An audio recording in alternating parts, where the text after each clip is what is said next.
Okay, hello everybody, and welcome to today's session. My name is Michal Kučerák and I will be your guide. This session is titled Point of View, Mushon Zer-Aviv, and it's my pleasure to invite here today with me Mushon. Hello, Mushon. Hi, very happy to be here.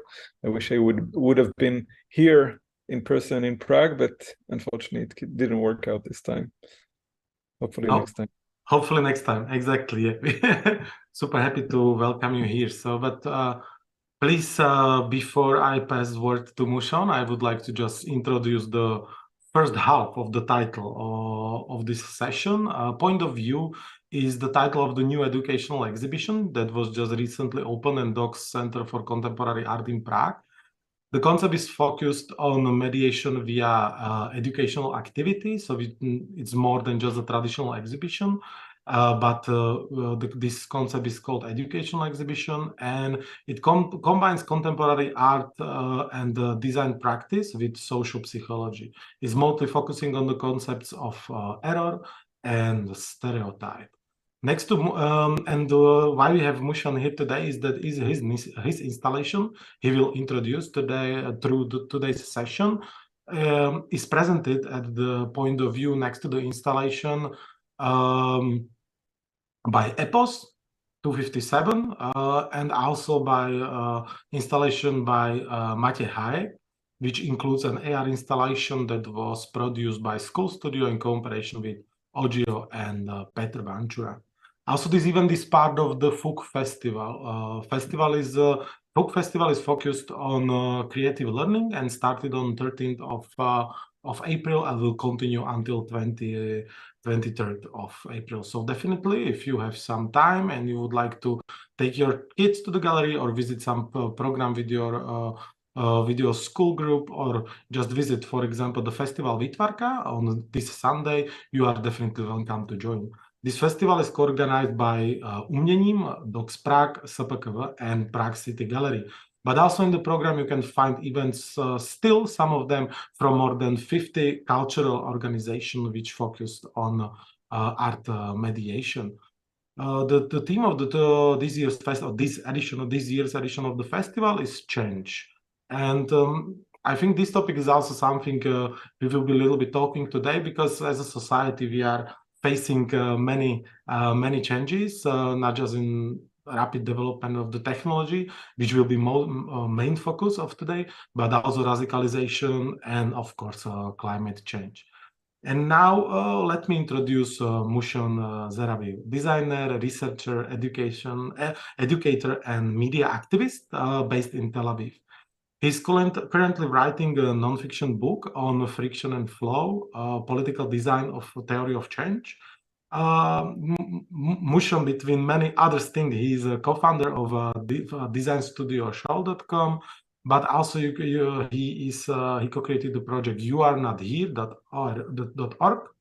And also, if you are familiar, and I hope that you are, with the extension at nauseam, so this is definitely also something Mushon is behind. Mushon was also alumni at Art and Technology Center in New York called IBEAM, and he is a senior faculty member of Shanghai School of Engineering and Design. And today he will present the project Normalizi.ng, that is experimental online research in machine learning. And I think that's it from me, and Mushon, floor is yours, and I'm super happy to welcome you here again, and I'm looking forward to the discussion. So welcome. Thank you very much, and I hope you can see my screen. Okay.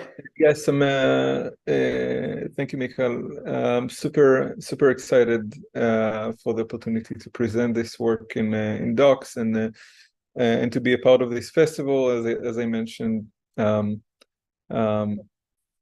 Hopefully next time in person. But what I want to do today is to use this opportunity to really kind of deep dive into the history behind the work Normalizi.ng. This is a work that I've been developing in different capacities for the past decade, actually, with different versions of the piece. And the latest one is this one, Normalizi.ng, which is an online piece that is also presented as an installation. But My talk would be divided to three parts, three acts. Act 1, criminalizing the face. Act 2, statistical normalization, and Act 3, normalizing.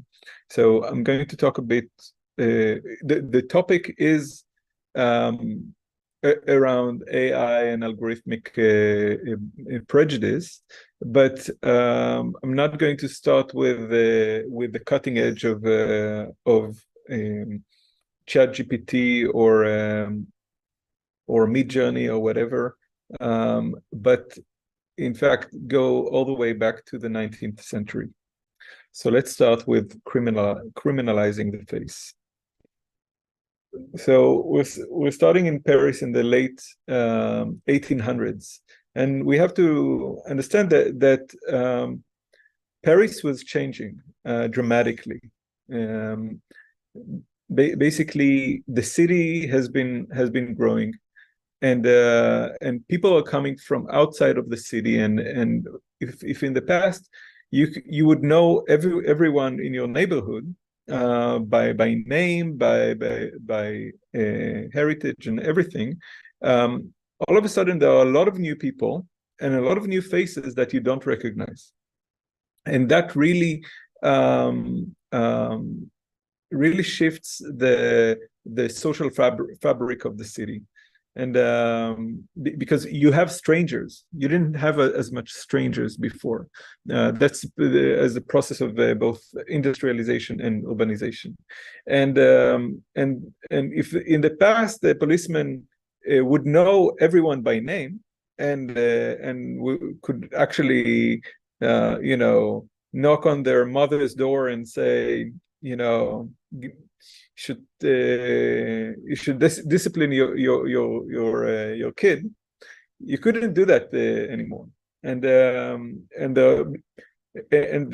the police started to take photographs of people, and they would take a lot of pictures, and each of these pictures would be slightly different. So let's say they arrest this guy. And we didn't have IDs yet, so the guy would go about, they'll ask his name. He would say, my name is Philippe Trejoli, or whatever made up name that he could come up with, and they have no way of knowing if he is Philippe Trejoli or the notorious terrorist Ravachol. And one of the policemen trying to address this problem was actually Alphonse Bertillon. And Alphonse Bertillon was a police officer, the son of a statistician, and he was actually the father of the mugshot. What he did, he standardized the photograph that we now see as the image of criminality, right? And that was a process of standardizing how do you take pictures during arrests. And he didn't only take pictures. He as you can see in this arrest card, he also took a lot of statistics to complete this arrest card as something that would become a form of an identification card, right? So he developed a set of tools, and the role of these tools were to measure the body, to really turn the body into numbers, and to turn the physical identity into a numerical and data based identity. So and in this process, he also made this table, which you can also see in the exhibition in DOX. And he called that tableau synoptique des traits physionomiques, or the Portrait Parle, the speaking portrait. And the idea was, if the person that we arrested would not speak, their face would speak, right? Their portrait would speak. So that we don't need to believe what people say. We can know the truth, and in his case, know their identity from their face And what he did with this table, he documented different types of faces, different types of noses, different types of mouths, different types of eyes, different types of ears. And with the ears, as you can see, he really got into the ears. He drowned into ears, because apparently there are many types of ears. But for him, this was an indexing system. It was a way to say, oh, if I get someone with this nose and eyes and ears, I would find their arrest card in that folder.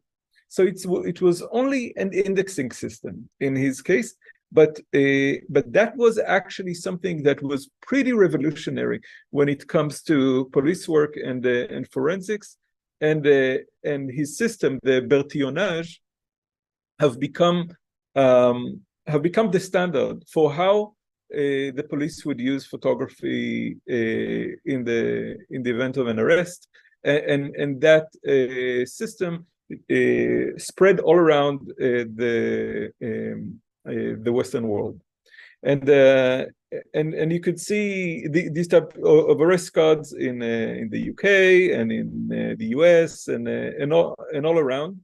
And that has and until today, we are using his standardization of the mugshot, of the way you take pictures when people are arrested.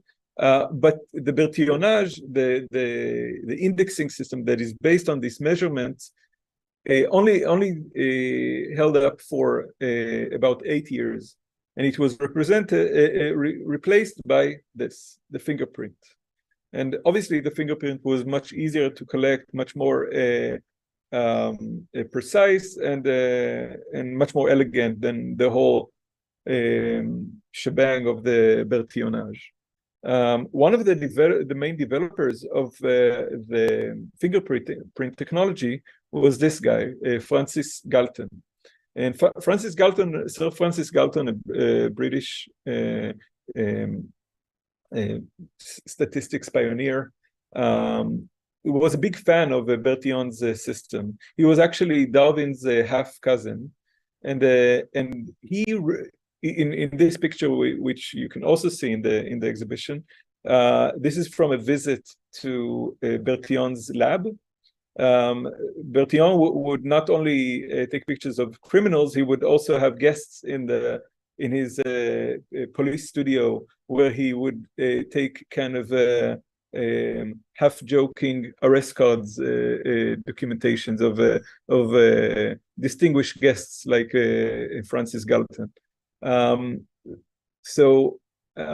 The thing is with Francis Galton, when Francis Galton was looking at Darwin's work, and specifically things like natural selection, he didn't see natural selection as an analysis on nature, but as almost as a call to action, as a way of making the human race proceed in the right direction. And he founded he coined the term eugenics, and he advocated for what he called responsible breeding. So the eugenics have become a very strong social movement that was represented by things like the Better Baby contest. Families would enter their babies into competitions for which baby has the purest heritage. They would actually use the Bertillonage to try to make sure that they create the kind of pairing, the kind of mating that would create perfect babies, because evolution becomes kind of a mission of progress. So the eugenics movement have become one of the strongest forces of what we now call the scientific racism, based on social Darwinism, a racist interpretation of survival of the fittest. So, and one of the things that they did, by the way, was not only try to predict the perfect babies, but prevent babies that they saw as, or people that they saw as unperfect from breeding, including passing quite a lot of laws of forced sterilizations. And you can see that, as you can see, this is not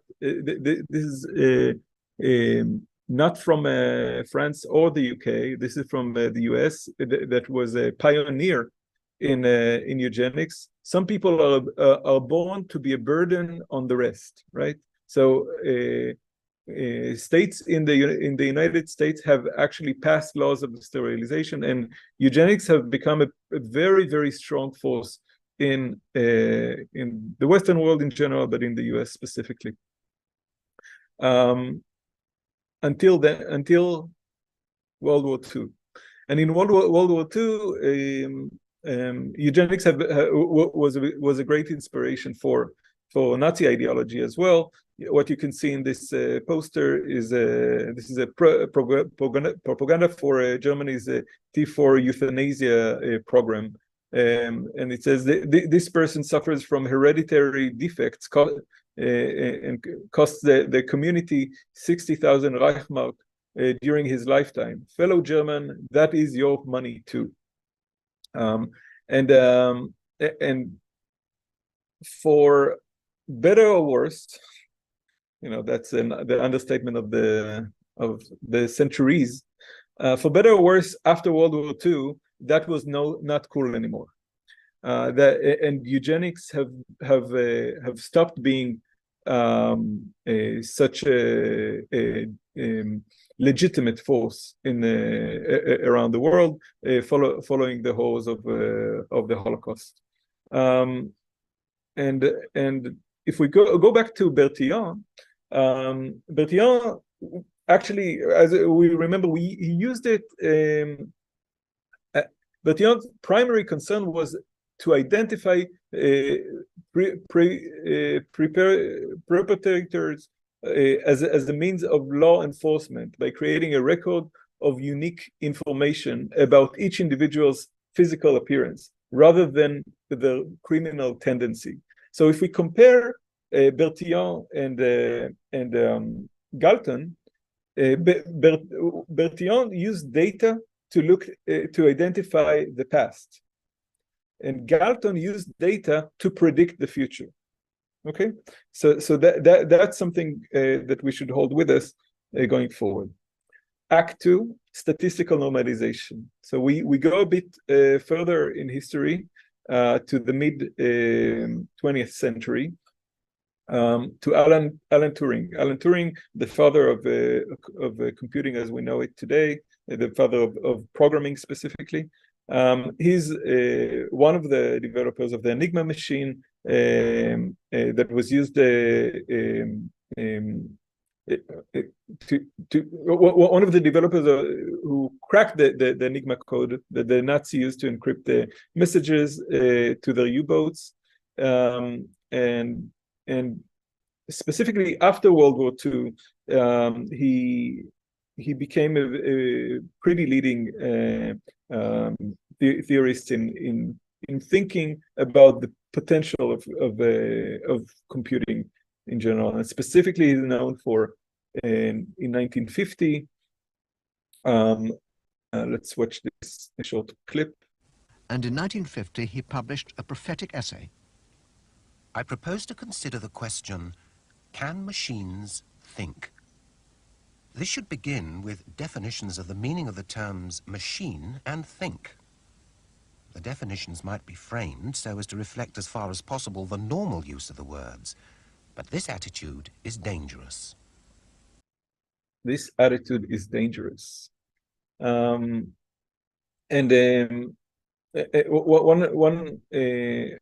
of the things that he developed was something he called the imitation game, that was later called the Turing test, and until recently it has been considered the golden standard for AI. And the way it works is that you have text-only communication between yourself and two entities. One of them is human, the other one is the machine. When you can tell which is which, it means that the machine has passed the Turing test. And that's really interesting because the golden standard of AI has become, can it fool humans, right? Can we fool humans to believe that they're talking with humans? And that would be kind of the threshold. And as we've seen in the past couple of months, actually, that has become that is not the gold standard anymore, big time. And each one of us are a click away from endless conversations with AI agents. But we won't get into that because we're still with Alan Turing. Even after World War II, Turing's Enigma work was top secret, and in 1952 he was convicted of homosexuality, and he was given two options: either go to jail, and by that, lose the opportunity to continue his research, or be chemically castrated. And he chose the second. And the repercussions of that choice was both a lot of physical and emotional pain that led to him finally eating. In 1954, he ate a cyanide-laced apple. And died. Now there are a lot of conspiracy about what happened there exactly. But if that apple that you can see here, this time from Snow White, but if it looks kind of familiar in the context of computing, then it's not by accident. If we go to Turing's writing, you can see he was quite interested in the idea of this, what he called the child machine, and he said instead of trying to produce a program to simulate the adult's mind, why not rather try to produce one which simulates the child's? It will not be possible to apply exactly the same teaching process to the machine as a normal child. You can see this is like him pondering about machine learning or machine training back in the 40s and 50s. And he goes on, he was afraid the AI child would be victimized for his otherness. He writes, we could not send the creature to school without the other children making excessive fun of it, right? So he was really concerned about the otherness of the child machine. Fast forward to our times. This is from a 2017 research conducted in Stanford, where they trained a neural network AI system to identify gay faces. And when they released the results of their study, they said that we're really disturbed by our findings. The accuracy of an AI system can reach 91% for homosexual men and 83% for homosexual women. The study also concluded that homosexual men and women tend to have gender atypical facial morphology, expression, and grooming styles. Now, there are some questions about this research specifically, but we can already see that this pattern recognition that Turing was hoping would present this objective otherness that would treat him differently is very, very different than the kind of AI that we developed, the kind of AI that not only avoids systemic bias and but amplifies it. And now to an example from my corner of the world, unfortunately not one that I'm very proud of. A startup company based in Tel Aviv says it has developed software that can identify terrorists and other criminals based on their facial features.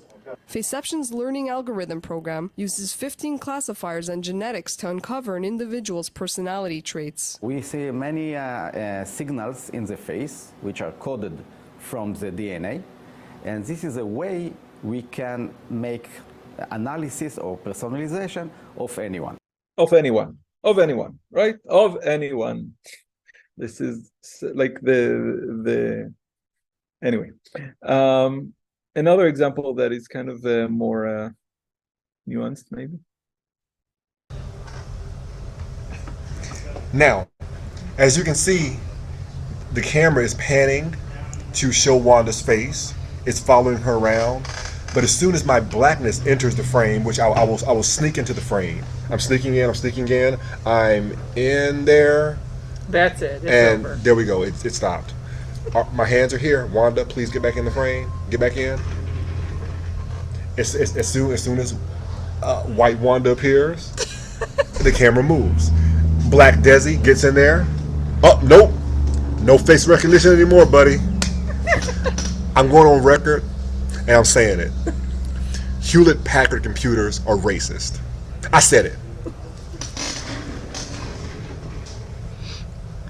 So Hewlett-Packard and other technologies have since trained not only on what they see as the typical face, which would be the white face, the white male face, but we need to get back to the question: what is the difference here? Like, bias is nothing new, right? It's not like machines have invented bias in any way.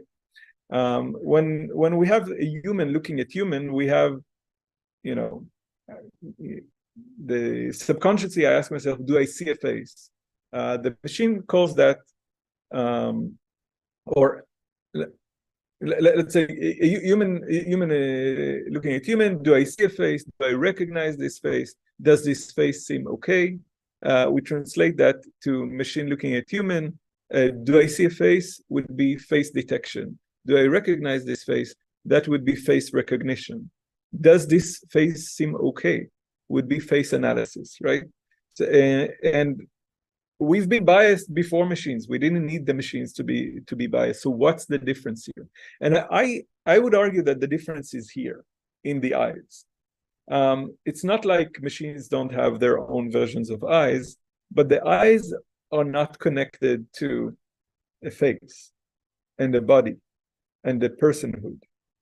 Because even in a picture like that, where you cannot see the police officer, you can obviously see that the guy who was being photographed in this mugshot did not want to be photographed, and he apparently resisted. And you can see the conflict. You can see two humans in conflict, and despite the fact that we don't see the eyes of the police officer, we know that he has one. The kind of eyes that we have in the other side now are these type of eyes, and that really changes the question of power. These are two types of systemic power, and potentially two types of systemic bias. So systemic bias did not arrive with machines. It has evolved, and more than anything, it has been depoliticized, because the political conflict between the two people in the picture on the left is completely absent from the kind of gaze that happens through technology. George Cullinan spoke about that in the normal and the pathological, and he says the abnormal, while logically second, is existentially first. And what did he mean by that? Basically saying, logically we have normal and then abnormal, but the way we experience it, when I walk in the street, I don't stop to identify normal people. I stop to identify abnormal people. So things that we identify as deviating from the norm. And in the first version of the piece, I presented it in Jerusalem. And we translated it to 3 languages. So normal in Hebrew is called, the word for normal in Hebrew is normali, which is obviously just coming from English. But in Arabic, when we tried to translate it to Arabic, it wasn't that simple. So you can see, I'm looking for normal in Arabic. So it says tabi, and I switch it. Naturally. It says naturally. So the word that is used for the word normal in Arabic also is first and foremost used to say that something is natural. Now, normal and natural are not the same word. And when I said, it can't be the right word, I was given another word that actually translated as regular, and regular is also not normal. Normal is something that has been processed, right, and has been to some degree standardized. And I said, how come Arabic doesn't have a word for normal? And I looked it up, and apparently normal is not such a normal word. And in fact, the use of the word normal was only started to be used around the Enlightenment in the context of the natural sciences, but specifically the use of normal to speak of a normal person or thing, it only started at the end of the 19th century. What also started at the end of the 19th century? Statistics, right? Or rather advanced dramatically during that time. And now we're back to Galton. And one of the things that Galton has developed is this device, the Galton box, or the bean machine. As you can see, there's a box of beans, and it runs through this matrix of pins, and then randomly jumps around these pins. And what Galton identified is the distribution of these pins. And what he identified here is one of the basic ideas of statistics, the idea of normal distribution. And normal distribution identifies what's called standard deviations. So what is most expected, and how are things that are not completely in the considered normal, how do they differ from the norm? How do they deviate from the norm? And it can be either positive or negative deviations. And as you can see, this shape is what's called the bell curve. The bell curve, until today, is one of the core ideas of statistics, and is in the DNA of machine learning as we know it today. And like we discussed in the past, the kind of beans that Galton was interested in were not only numbers; it was humans. Only healthy seed must be sown, right? This is a eugenics poster. The eugenics wanted to avoid both statistical and social deviations in advance. And this worldview is a part of a dominant heritage of statistics. You cannot detach eugenics from statistics, and therefore you cannot detach eugenics from machine learning. And if we look today, we can have it here, right? Swipe right, swipe left, and these are beans running through the matrix. It is us who decide whether to swipe the beans right or left, right? Or to like them or not. It's the same idea. Or to kind of photographs that we upload, and even whether we stop during our swipes for 2 seconds or not.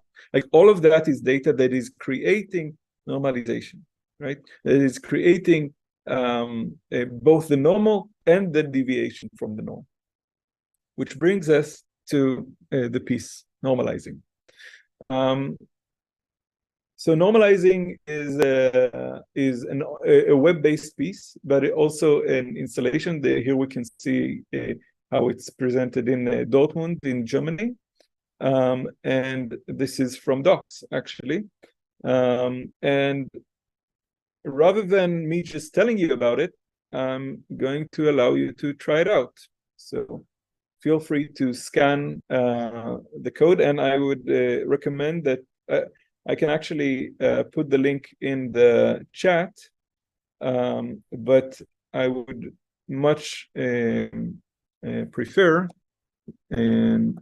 that you visit it on your phone, because this is a mobile-based experience. So the link is in the chat now, but it would be probably easier for you to just scan the code and try it for yourself. Hope you did that. If you haven't, normalize.ng, and I'll continue and show you more or less what you would be seeing when you try it out. So the first step in normalizing is capture. So in step one, you take a selfie. You place your face in the frame in a kind of a Bertillonage attempt to standardize your arrest code. So we have your face, and now step two is to classify. You'll be presented with pairs of different noses, for example, and different foreheads, and you'll be asked to swipe right or swipe left, the one that looks more normal to you. And that's how you're training the machine. You're training the machine.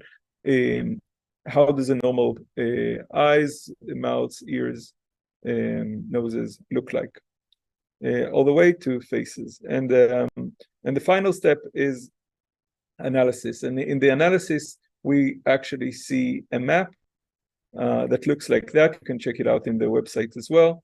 And in the website, you'll see that you can zoom in and see different areas of the map presenting, and the thickness of the frames also represent who looks more normal. So the thicker the frame, the more normal the person.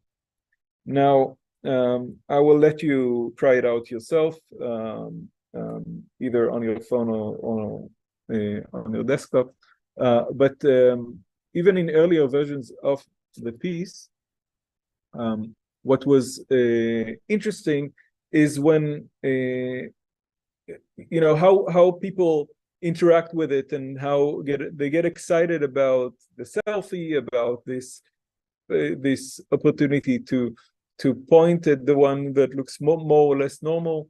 But what I'm often mainly interested in is this case, when someone looks at the installation or tries the piece out and then said, oh, I actually don't want to be a part of it.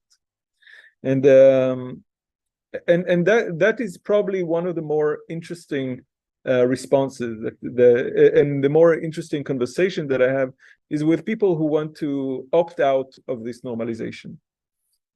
And as far as I'm concerned, this is a great way of interacting with a piece, of not being a part of it, or and this is something that has been added to the web version. You can simply delete your face. So if you went through that, we will definitely delete everything that you entered. But then you are going through that process of, are they really deleting all of my data? And when do you actually have the opportunity to delete all of your data, of opting out, of delibereately choosing not to be a part of this system? And can you really trust whoever says that they would give you the right to be forgotten? So, or will you simply stay there in the background forever? So, concluding, we've been there before, and we start with a subject. right? A subject that is being captured by the camera, and then datified, turned into data, a data that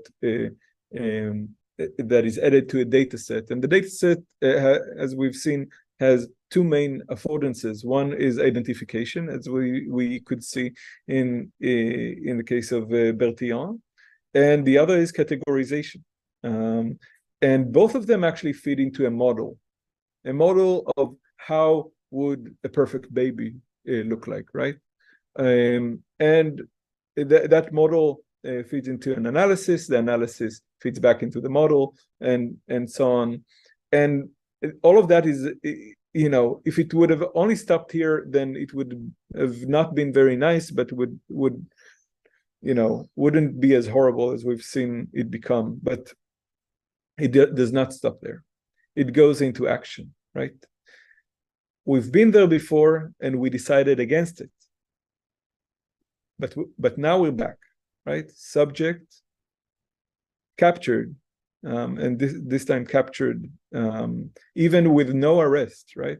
Turning to data, feeding data sets, again, with the affordance of identification. And thank God for face, for opening the phone with your face. How did we live without it? But also categorization. And this categorization feeds the model feeds the analysis, as we can see in China, for example. And again, that process of optimizing the model through analysis is something that we know today. And today as well, this leads into action. In this case, deciding whether to give someone a parole based on the data in the system.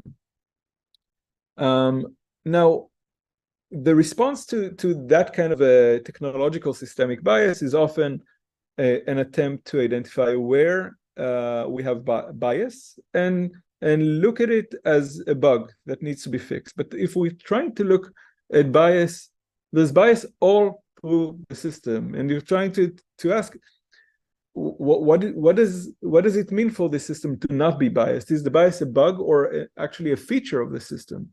The bias is not necessarily technological, it's systemic, and it is amplified cultural bias, right? And underlying what we have, Kate Crawford in an article to Nature magazine said these tools are dangerous when they fail and harmful when they work. It's not about fixing them. So it's not about debiasing. We need to go to a different framework, which is actually harder, and that involves justice. And unfortunately, ChatGPT is not going to help us that much with that. Thank you very much. Thank you. Thank you for sharing, and thank you for presenting. Normalizing. I have a few questions on my mind. I really don't know where to start, but as you start, this discussion is super needed, because also like the thread of the FUG festival I'm part of is focusing on the creative AI, because right now there is a rush, it's a gold rush. Yeah, everybody wants to join, everybody feels that they have to jump on the bus, yeah, because otherwise you will lose, yeah, you will not. You will be not, but I feel like people feel like that they will be not part of the maybe data set, to say, and basically I feel sometimes that it's better to be left actually alone. But I understand that that's a complicated thing actually. Let's start with the bias, because this is the problem. Like there is a lot of not so. There could be always more discussion going on about, but right now all these systems, especially as you mentioned, like OpenGPT, seems like that there are limitations. They don't let you go. They don't let you go like far. You have to really like trick them into break some moral laws. But basically this already happened. Yeah, like this happen with the TJ, with the Microsoft. Like, do you think we will face also like this radicalization of the Chat GPT, or it will be all just, you know, super secured with the walls which the programmers built around it? Well, again, I think your question has to do with like debiasing, like, and one of the things that OpenAI has, who released ChatGPT and DALL-E, the image synthesizer, they go on and on about how important it is to debias these systems. And by that, they're kind of, I actually am with the my perspective there is that these are biased machines, right? What they do, if we think about the bell curve, if we think about the core of statistics, it's not about debiasing. If you debias these systems, then they can't do anything. What they do is process bias. Because our bias is that cats look, the creatures that look like that we call cats, and the creatures that look like that we call dogs. Like, you can't really put a very clear line of where do you draw the lines of bias. But I think what I'm more concerned about is the same thing in a way that that Galton was concerned about. Galton was concerned about the future. Galton was concerned about how what we learned from the past can dictate the future. And in his case, he wanted to dictate the future. And I'm using the word dictate for a reason here. And if we use, like, we have to understand that these technologies are, they're conservative by design. By design. So if you think about the core of what machine learning does, it looks at a data set, it looks at examples, and it would reproduce these examples. It would it would treat this body of knowledge as what is right or what is expected, and it would continue creating futures that are based on these expectations. And when I'm saying that justice is not something that ChatGPT is going to help us with that much, is because justice does not live in the past. It should live in the future. Justice is a process that we hope that hopefully we're walking towards. But these machines would only recreate the past. So it's not about debiasing. It's about understanding that we have built systems that are pushing us toward, pushing against the deviation, that are pushing us towards normalization, pushing us towards what is expected and treating what is not expected as a deviation, right? So, but the thing is, if we want to be somewhere else from where we were in the past, we have to deviate. We have to deviate from the standard normalization, right? And we built the wrong technology for that. So it sounds to me like, I don't know, that to achieve the justice, you need to deviate from this inbuilt bias. But I would ask, like, you know, like how we could imagine it, or did you ever thought? I definitely think you did. Like, what it would mean, like, you know, imagine the, let's say, the database that is based on the justice, not on the bias, not on this limitation. So it's not like I have, you know, oh, it's good that you asked me. Let me tell you about justice. No, it's not that I own justice and I have like the doctrine and like replace your databases with that software. Here's the justice software to replace it. It's not that. It is. I think it is a process of really asking what this technology should be used for and what it shouldn't. And there's a gold rush to use it for everything.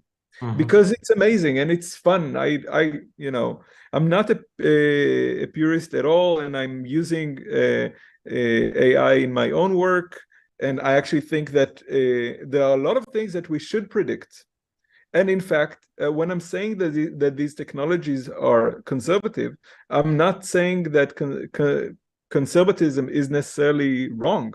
Like the way I'm looking at, I think the biggest problem that we're facing, which is climate change, our position in the side of, the environmental movement is first and foremost a conservative movement. It is trying to conserve, the environment that we lived in for the past, thousands, if not, hundreds of thousands of years, that allowed us to flourish. And it is actually trying, when we're talking about, we often you use the word change in your introduction.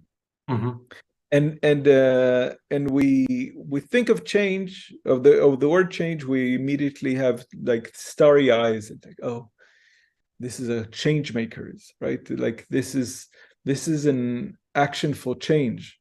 But climate change is also change, and we need to say there are changes that we want and there are changes that we don't want, and it's always we.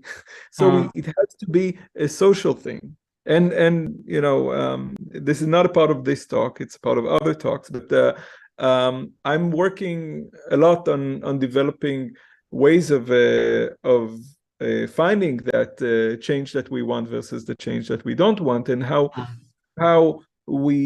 can we kind of change the way we're thinking about futures, and specifically in the light of how these algorithms have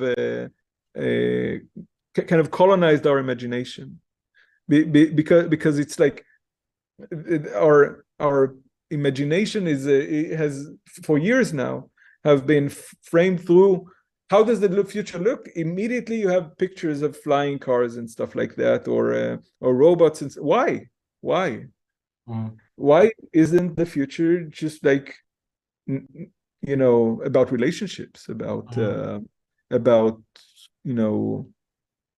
being able to be with your loved ones in an environment that allows you to really be everything that you want to be. It's not about a private metal box flying in the sky.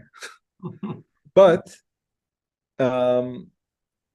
we have this idea that the future is invented in Silicon Valley, or let's say imagined in Hollywood, invented in Silicon Valley, or developed in Silicon Valley and financed in Wall Street.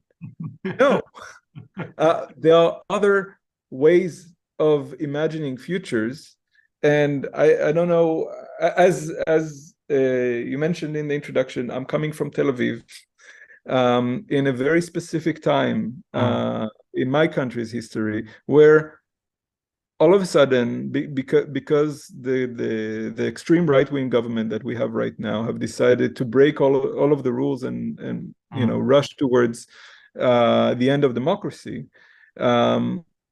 After Israel has been a broken democracy for many years now, but all of a sudden the frogs are jumping from the boiling pot, because the government has become so excited about its power that it pushed the heat all the way up, and we're jumping. And when we're jumping, we are terrified of our future on one hand, but at the same time our political imagination is opening. And now we're not only talking about fighting to get back to our broken democracy from before, we're fighting towards really fixing that political system. So what I'm saying, and this is a bit of a deviation from the norm of our conversation, but the point is, political imagination, when it no longer is encapsulated within the predicted, can also lead to really dark images of and I must say that I'm not sure that this country would continue being a place where my kids can continue growing in. But at the same time, if we had an opportunity to create real wide change, it's now, because our image of normality has been shattered. Yes. It's like you open so many points, I just wanted, with the justice, I exactly think that these words can mean so many things, and especially, with, as you mentioned, political context, but I wouldn't go there. I would just try to get back to something which I noticed, because I've been part of the project called What the Future Wants, and basically it was based on discussion with the kids, how they imagine the technological future, basically what they want to be in this future, actually. And to my surprise, like these discussions about the future, actually, which are complicated, but to my surprise, like so many kids think it's a technological answer, but basically it's a technological answer. It's not like, the Jules Verne style, when you have these super hybrid machines, like kind of bringing new imaginaries. It's basically technology which already exists, or it's on the verge of existing. It's nothing like really super shifting. And I try to decode it, and you said it super nicely, actually, like colonizing of imagination, because this is exactly like also like the way how we tend to interact with the systems, actually, which are presented to us, actually, and which gains like it's limiting us, but we on the other hand think it's super open. Yeah, we can right now imagine whatever, and especially people who were not, for example, working with the imaginary before, suddenly just push the button, and what they wanted to see, not super, like very close to it, actually, they suddenly see it in front of them, actually. So this way how we are colonizing ourselves to extending this kind of image. And where I want to get, because we had discussion yesterday, and as a part of the festival, and it was also on the creative AI. It was a panel discussion. There was three humans talking about they practice with the AI, and Lenka Hamoshova, she's my colleague, and we are part of the Euroverse platform, actually, and we held a discussion a few like 2 years ago together with you, and she was discussing exactly like the question who came from the YouTube, what we can do, to somehow, if there is the chance to do something differently than what is happening right now, actually. And she was pointing out to the open source movement, and to really people who try to go beyond to what this colonization of imagination, how you can interact with these tools, actually, and what you can, because I said, it's WYSIWYG, basically, yeah. And with basically with the open source, it's never WYSIWYG. It's always the question, actually. And maybe there, because you come from open source, actually. So my question is right now to shifting. You think that this direction could be like more of looking for this justice? I don't know where we find it or what it is, but like through really thinking, like, because open source is the moment when you open up the system, you really look inside and you try to jam with it, or hack it. Is this a way? I'm definitely, I've been involved with open source and open data and open culture for many years, but I actually am not sure that that it's there. Like you see, for example, a lot of the image models that are the images that are fed into the systems that create these image synthesizers are based on the pictures that we've published as Creative Commons license on Flickr in 15 years ago, right?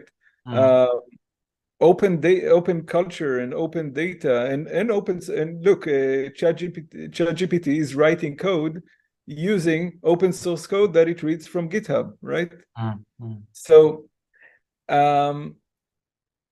open source software and in general, we cannot look at, there are a lot of values in openness in general, but none of these approaches would kind of release us, right, from the complexity of the moment. It's not like here's the problem and therefore here's the solution. And even when I'm talking about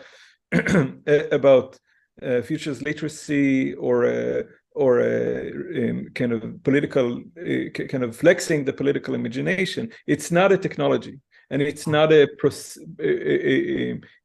set of procedures. It's an ongoing process.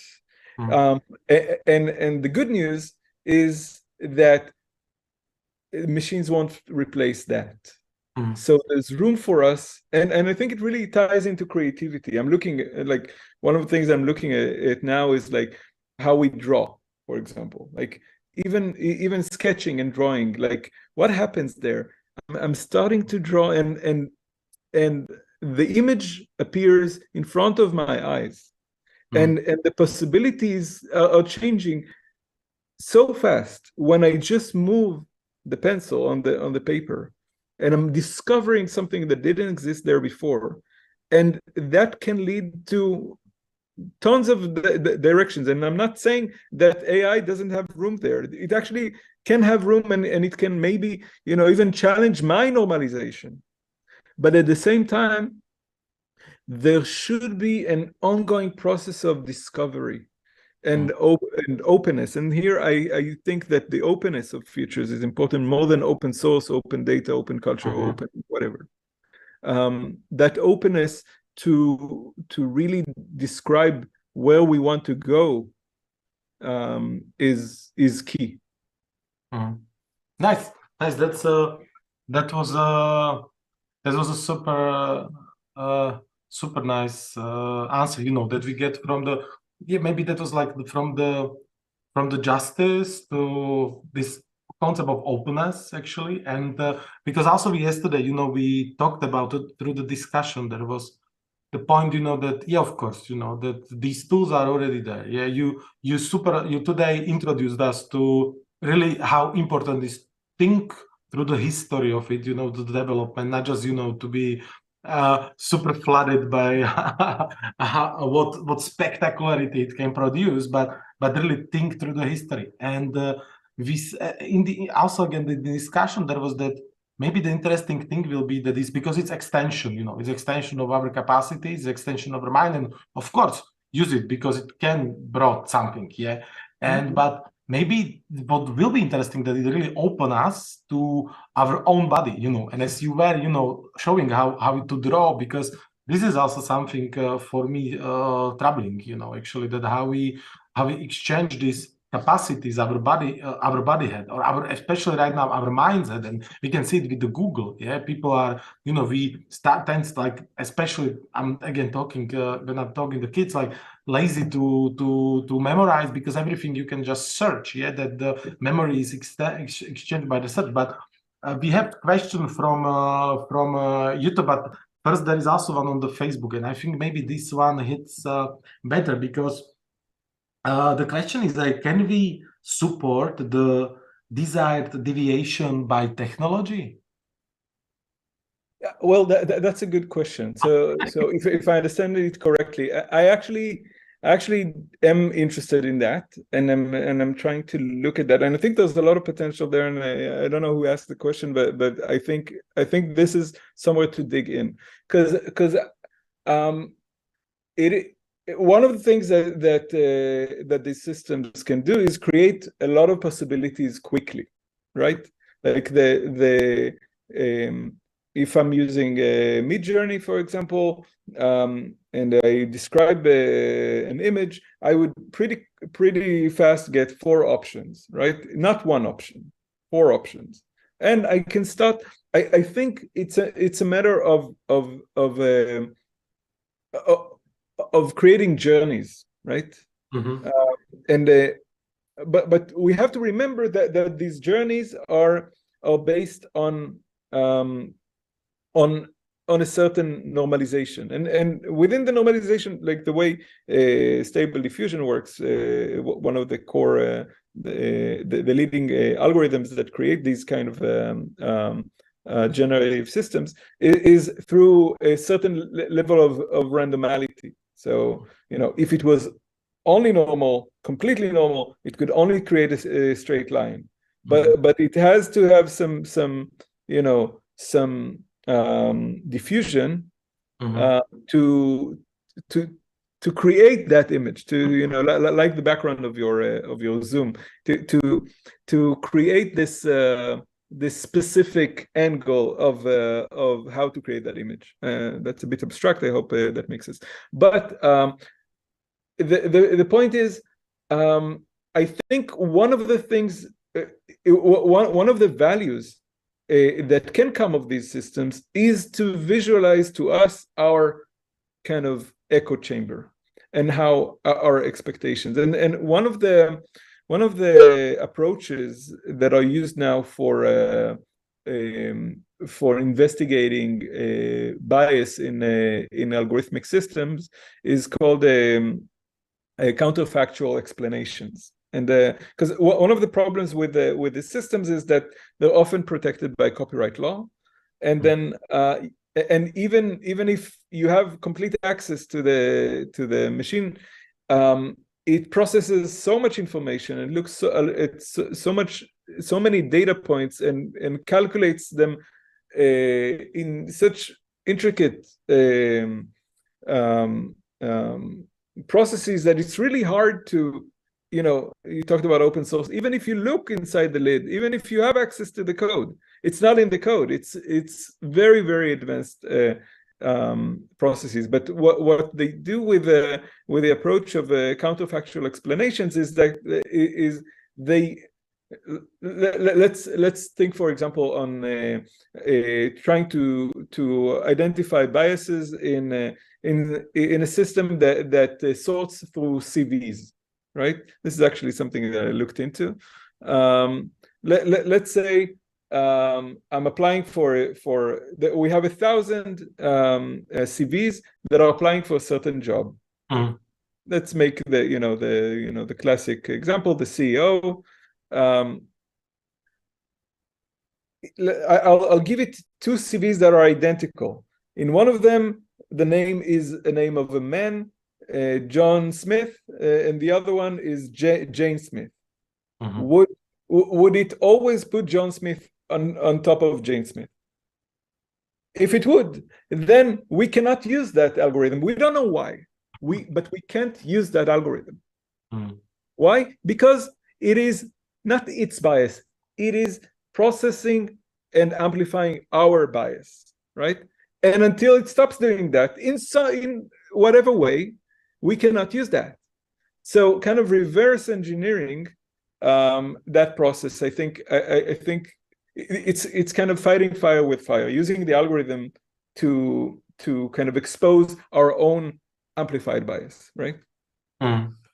Okay, that's a hard one. That's a hard one. Sure. I hope that makes sense. Yeah, but yeah, very good. I was just thinking, like... So, just to add a small thing, like counterfactual explanations and the whole discussion about systemic bias now is actually, it's great that we're talking about systemic bias, because systemic bias, as we've seen in the case of eugenics and in the case of Turing, it's been with us for a very long time. We didn't need to invent machines for that. But now, because we are coding and we are designing these systems, we have to address systemic bias, because we have more control over systems than we had before.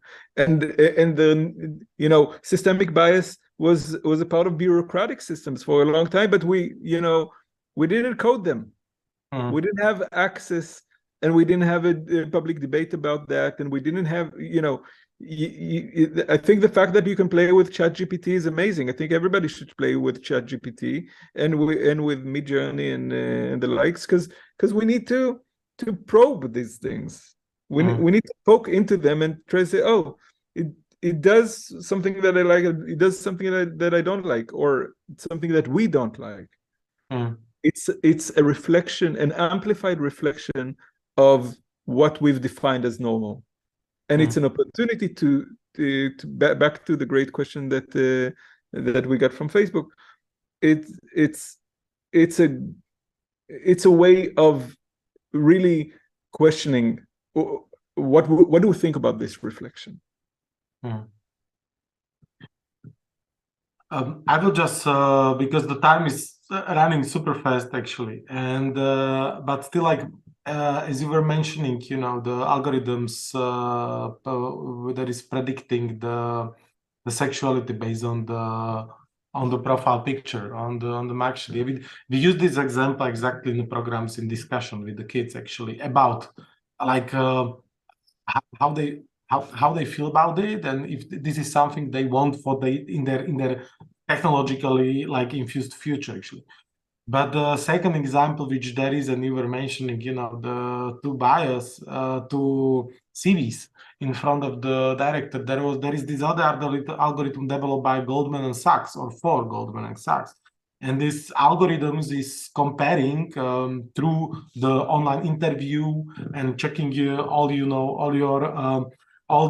data you provided before the interview, and it's basically like checking like 15. I was just checking now, like 1,500,000 like data points on you actually, and the idea that you are detected by the system which can normalize you actually, not like, you know, because when you do it as a human, how many data points you are able to process, but these systems are super like enormous in the way how many aspects of us they already have in the database and are looking through this lens of normality and at us actually.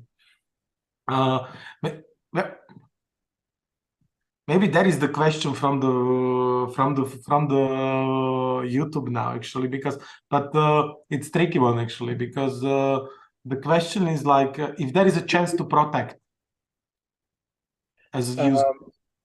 Before that question, I'll just respond quickly to your point about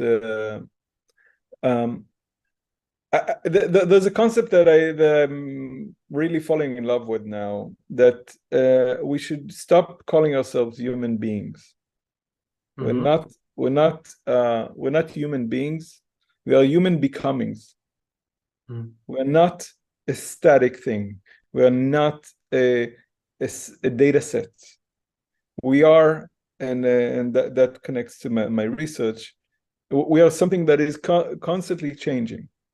And because we are constantly changing, yes, it's not that like we don't have a certain inertia that we often continue in the same line, but we are not something that we were before, right? Like I was just, you know, there are all of these ideas of transhumanism and uploading yourself to the cloud.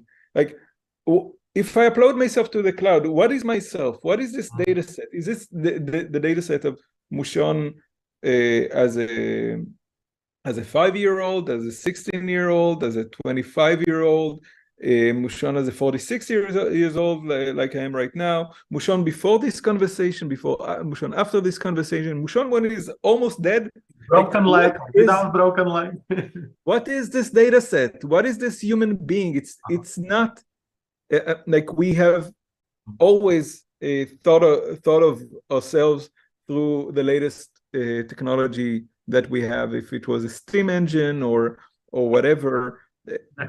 We think that we upload files, and you sent me photos before that talk. The photo that you see on your screen is exactly the photo that I see on my screen, but we are not the same people. We cannot be uploaded and downloaded. We are a set of things that are constantly becoming.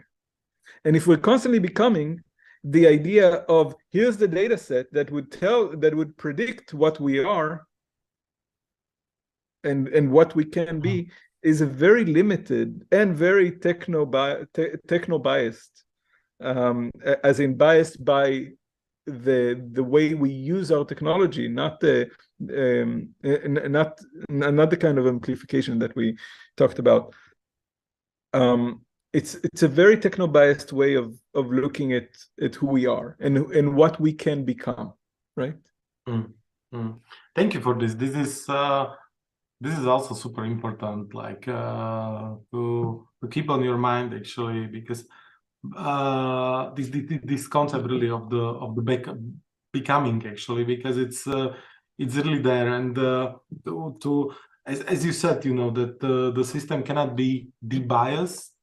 It need really to be maybe as you use it need to be based, let's say, or need to be shifted to the different concepts as you use the justice or openness. Yeah, we talk about also I think I see the openness is also, but this concept also of the temporality, yeah, of the human being. This like so many things pop up on your mind, but let's get to the question. As maybe we will also close with that one, because it's really super hard to answer.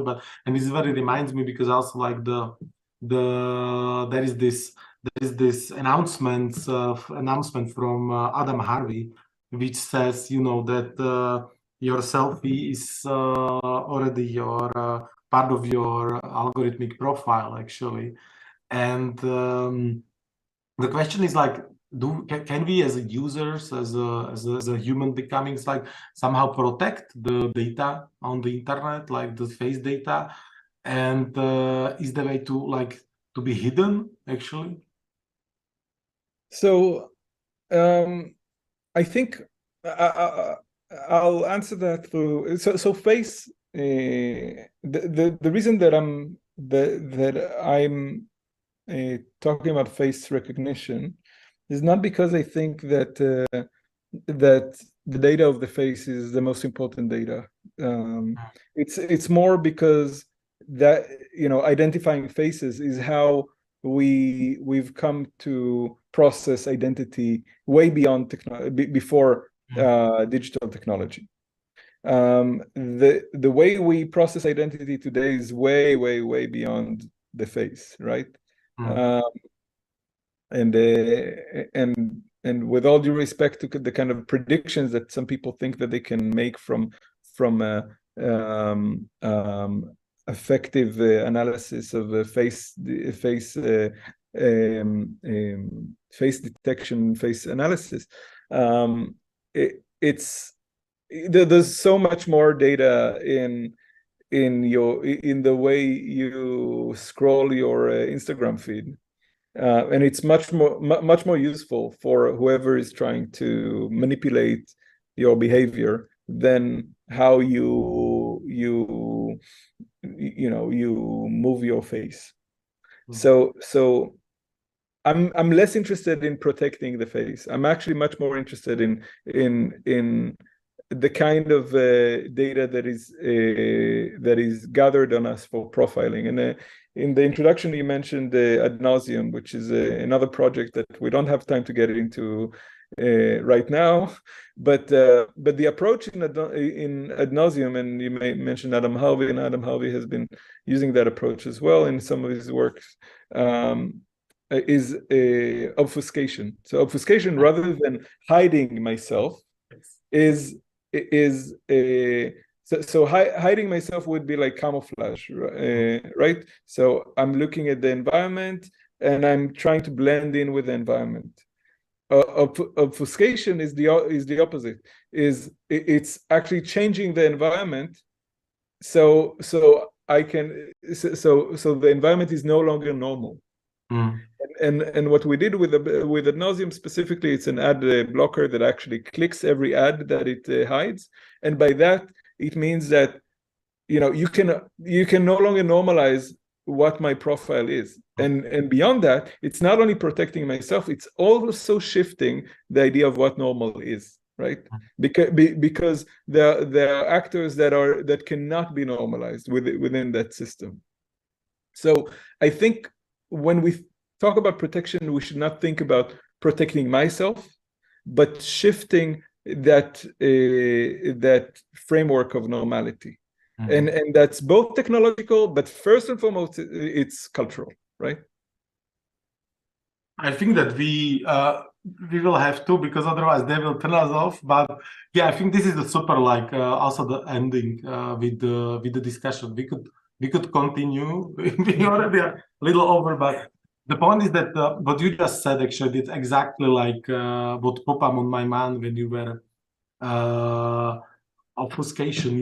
That you really. Because this is also part of the data detox, that you also feed the system with the data which are completely out of your profile, actually, just to jam with it, actually, that the predictability, you just make it harder, the system to predict, actually, and the Adam to be just to respect with him, it's really like he's thinking that it's already selfies are already part of biometric profile, and we cannot hide from that actually, and we just have to realize it, accept it. But what you just said, I think it's a super nice to think. So I'm super happy that we could host you as a part of the Fug Festival, but not just Fug Festival. I would like to invite everybody to DOX to also become the part of your installation, because that's how it works. It's an interactive piece, and people can start to think about the normality. And I hope that through your lecture, through your presentation, we should more talk about this, like really the history, because there is a lot of errors that happened. Yeah, you mentioned Galton, you mentioned Turing. Actually, there are the big lessons we have to learn, and we have to remind ourselves, because that's the thing. If you will not train memory enough, we will forget these histories which form us and need to form us again, actually, because right now the systems are super spectacular, and we sometimes forget about what's behind us, maybe what's in front of us, but we are just spectated by what's now, actually. So thank you, Mushon. Thank you very much. Thank you for inviting, and yeah. And also for this. Hope to meet you in a hug and beer space. So. Yes. That's same here, exactly. And also thank you to all of you who were watching us online, or you will watch us later, and have a good night or good day or whatever. Bye-bye. Bye-bye.